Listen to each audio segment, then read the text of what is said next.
Hello my Patreons. So as the trailer featured, today's fun video, as promised, is going to be one of the new decks that I received for Christmas. This one my sister bought me. She got it from Everyday Magic, I believe. It is an American company, and when you're ordering to the UK or presumably anywhere else, just be aware custom fees might be a thing. They were for us, unfortunately, but we got it in the end, and I'm super excited to share this deck with you guys today. So we're going to be doing this earlier on Patreon. It may be released to YouTube at a later date once the patrons have had their fill. Gobble gobble. I don't know what that was. I am a little bit sick. Apologies if I'm super nasal or if I sneeze at any point. I'm trying my best. We're fighting through the sickness. So what we're going to do is I'm going to show you some of the cards, some of my favourites. We're going to talk about some of the ones that I think are really super strong, some of the ones that I think are a little bit weaker, the pluses, the minuses, all that good stuff, and just show you some gorgeous tarot imagery. I was super excited to get this deck, The Way Home Tarot. Look at this. So it comes in a box, like so. A very standard cardboard box, but it's a nice thick cardboard box, but you do not get a book. I will say that. So depending on how you feel about it, you do not get a book. So, and then the backs are very much that same design. The cardstock is quite thin. Depends how you feel about that too. And but they are a good size. They're the size of my big ugly hands. Right. Well, and that isn't the other downside. They slip. They're slippy. Oh, I don't know what you call that. I'm sure there's probably a much better affirmation for how that actually is. But they are slippy. So I think we'll show all of the major arcana. And then we will show the highlights of the minor arcanas. And I'm going to ask you now which you think the best suits is, because this answer may surprise you. So we will show all of the major and we'll talk about how I feel about each of them. So first and foremost, we have the Fool. It's an unusual Fool card, and it's not my absolute favourite Fool card, but I like how it's unique and different. I like the perspective.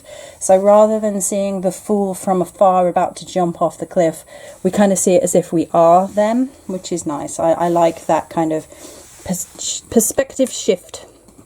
And the feet are glowing white I guess, to allow anybody to put themselves in those shoes, because it's a being of light instead.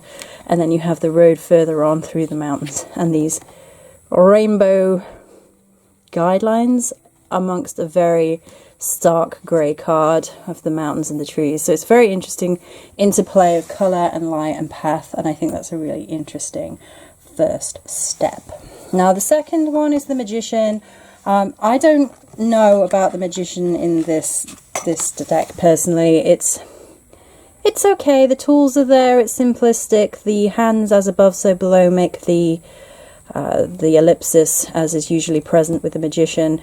Again, it kind of takes all gender out of the equation, which is interesting, and just allows it to be hands, because most of us have hands. So it does have that interesting element to it, but personally it's not my favourite Magician card. I think it could have been a bit more interesting. I quite like the Priestess. So the Priestess, again, is very abstract. It has this kind of all-seeing eye up in the cosmos above the ocean, and then two crescent moons down here, and lots of line work up in the stars and the universe. So it has that, and stars in the sea too. So it is an interesting card. Again, very abstract, takes it out of the equation. Now, I love the idea for the Empress and the Emperor, but I have seen this kind of imagery before and done better. So I actually think the minor arcana in this deck is much stronger, which is really interesting. So the idea of the heart and the head, and it both being trees, is something that I have definitely seen before. I love that imagery because I'm a big tree fan, but I think for this, there isn't enough colour in here. I would have preferred it if the trees had been in colour, or at least the brain and the heart had been in a bit more colour. I like the idea, but I have seen it before. What I have not seen before is the Hierophant. So the Hierophant I do enjoy a lot. And we have Flyagric. It's a mushroom. And it has the roots up and down below. This very proud, almost flag-like background. It's very surreal almost. It kind of has that medicine or poison vibe. It's really interesting. I really like it as a Hierophant. I think that gives way to the imagination. The lovers, I'm guessing they're doves. They look more like pigeons. I actually think the lovers is maybe the weakest of the major arcana. There are some stronger major arcana coming, and I just don't like the lovers card in here. I would have liked way more colour. Some of the cards that are really striking make a really beautiful use of colour, and this to me is a little bit wishy-washy. So the Chariot, for example, is unusual and is a slam on upstream. And that is a massive pop of colour. Massive. I mean, it has a really striking difference between this and this. And this is still fairly muted tones, apart from the salmon itself, which has that vibrance running through its own body, pushing upstream and fighting the current of the waves of thought. So that's really interesting. And then Justice actually has almost no colour, but it's a very striking use of monochromatic. Very striking. And it's sort of like on a knife's edge or a sword's edge has become the scales, and Justice as a sword is interesting, and then the weight of all these many stones and black and white nature and the inverted black and white nature is really, really interesting. So I think that's really good. And then the Hermit is quite devoid of colour, but then it really works. I really love the Hermit. So the Hermit is a bear. And he's hibernating. He's all isolated. He's in the snow. He's nice and warm underground. And he's happy. So, you know, there's a cute hermit card. I like it. Now, the Fortune is a really great card for the Wheel of Fortune. And it is, again, where this deck really shines, bringing forth big uses of light, big uses of colour. This is obviously a fairground wheel. And all the different colours, and then the constellations above. It's a really interesting dynamic, and it really interplays between like the Wheel of Fortune being something man-made for a change. I love that. I love the kind of fairground imagery that's a little bit more unusual. So where this deck really shines is like here, when it's really unusual. And then we have Strength. Now I like Strength. I don't know if this is a strength card. I would have thought this should have been the death card, because I actually find this way stronger than the death card itself, which is a shame. I kind of wish this had been the death card personally, and maybe they've gone for something slightly different for the strength card, but I did still like it. And then the Hanged Man is really gorgeous.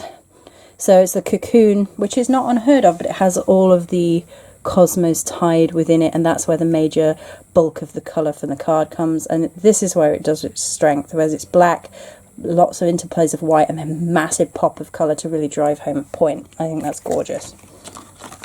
So this is the death card. Death card is quite muted. I like the idea. I think the way it was formed less so, because this head and things of the lamb don't look realistic.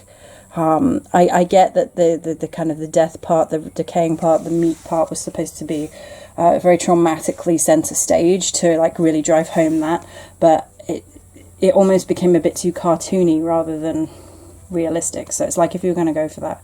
And then look at the difference in the line work between that and Temperance. massive amounts of this incredible peacock imagery, which is almost like its own magician, which is really, really gorgeous. So what do I think is the strongest in the major arcana? Well, I actually think it's the devil. I can't say that I have ever felt this before, but I really like this devil card.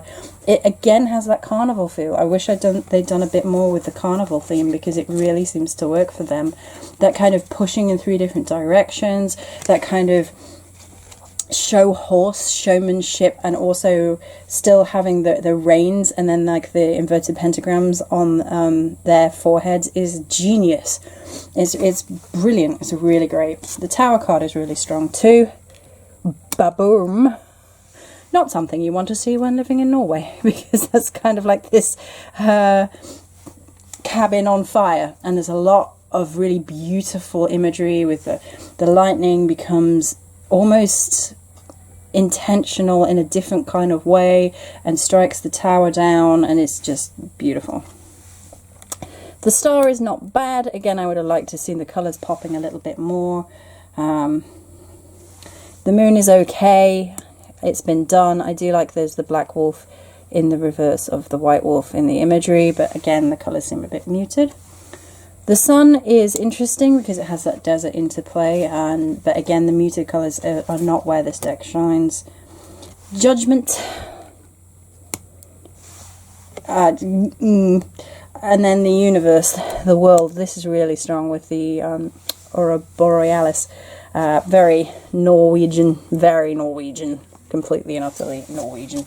So that's the major arcana for you guys to see, but it's actually not what sold me on the deck.